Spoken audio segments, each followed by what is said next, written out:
Today we have a new session of Funmatics. I have two guests here today, Corrado Gini and Max Lorenz.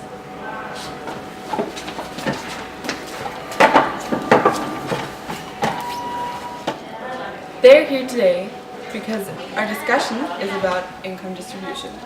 Income distribution is the equality of income among members of a society.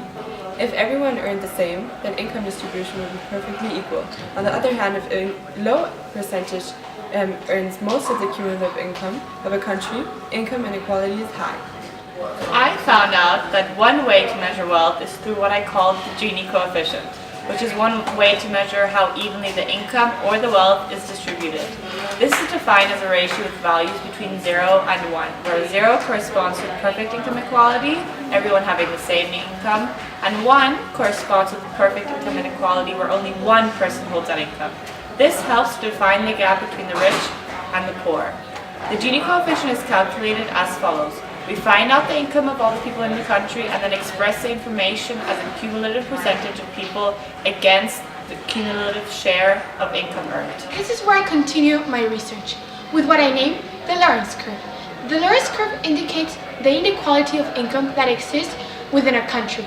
The x and y axis respectively show the cumulative percentage of income within the population and the cumulative income percentage of the country. The inequality of the country can be visually seen by how close it is to the perfect equality situation, where the Lorenz curve is aligned at 45 degrees and angle and Gini coefficient is 0. The Gini coefficient is the area between the line of perfect equality and the Lorenz curve of the given country.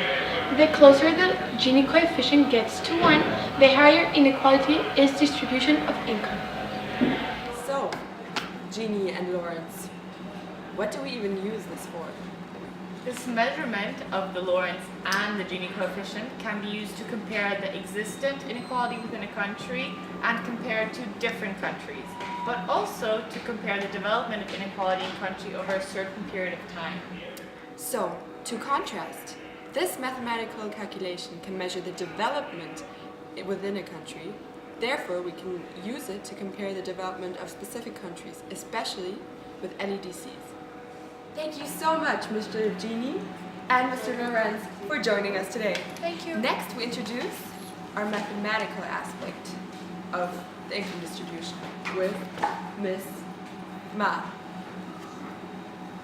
It can be generalized that the lower the GDP per capita, so the poorest countries, have the lower Gini coefficient, and this ranges from 0.25 to 0.71.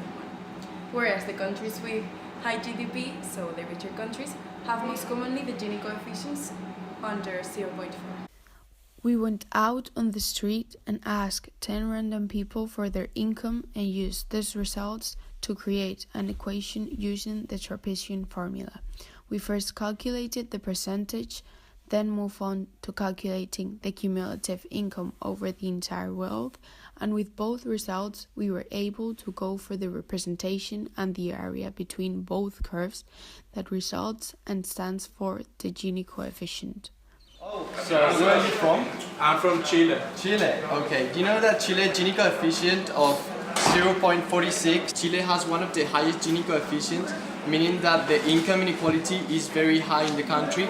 There is great disparities between the income of the rich and the poor. Compared to Norway, their overall development is still lacking. So where are you from? I'm from Norway. Okay. Did you know that Norway Gini coefficient is of 0.25?